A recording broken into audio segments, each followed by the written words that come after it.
안녕하십니까. 만성 고혈압 증상을 가지고 계신 분들이나 급격히 혈압 올라 고통스러워 하시는 분들이 많습니다. 고혈압은 너무 대중적인 질병이 되어버려서 갈수록 증가하고 있는 추세다. 고혈압은 여러 가지 성인병을 일으킨다. 비정상적으로 혈압이 높은 편이라면 최대한 빨리 치료를 받는 것이 좋습니다.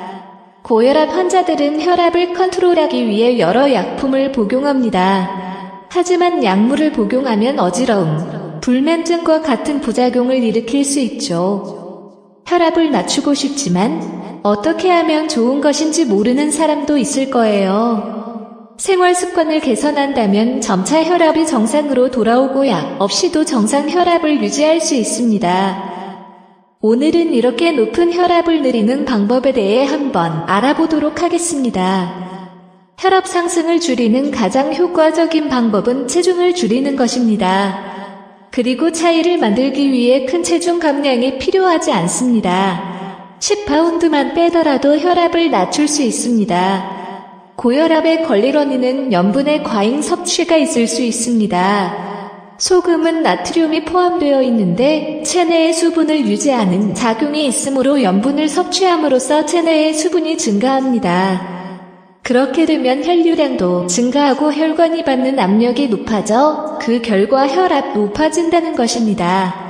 평소 진한 맛을 좋아하는 사람의 경우 고혈압 상태가 지속될 것으로 예상되므로 혈압을 낮추기 위해서는 저염하도록 해야 합니다. 이미 고혈압 진단을 받았다면 소금 섭취량을 하루 6g 이하로 두는 것이 바람직하다. 음식에 직접 넣는 소금량을 줄이는 것도 중요하지만 식품 자체에 들어있는 염분도 염두에 두어야 한다. 역시 몸의 건강을 위해서는 적절한 운동이 최고죠. 건강을 위한 간단한 운동, 특히 유산소 운동은 고혈압인 사람들에게는 필수. 하지만 너무 무리하는 건 좋지 않으면 간단하게 걷거나 집안에서 할 수 있는 간단한 유산소 운동을 하는 것이 좋다. 운동 시간은 개인적인 차이는 있지만 30여 분 정도 하는 것이 적당하다.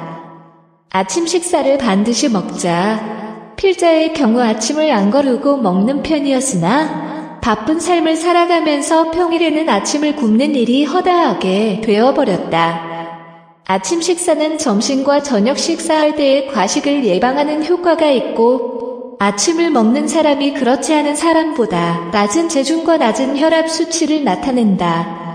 또한 아침은 되도록 식이섬유와 비타민이 풍부한 채소나 과일 위주로 식사하는 것이 좋다. 일광욕하기. 햇빛을 받고 산책이나 일광욕을 하면 몸의 면역력도 생기고 혈액순환도 원활해지는 효과를 볼 수 있는데 너무 더운 한여름철에 산책이나 일광욕은 피하고 선선한 봄, 가을에 하는 것을 추천드립니다.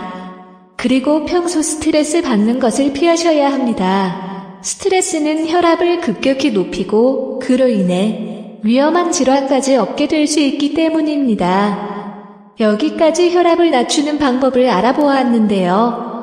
올바른 생활 습관만으로도 혈압을 낮출 수 있다고 하니 꼭 기억해 두셨다가 이러한 습관을 가져보시기 바랍니다.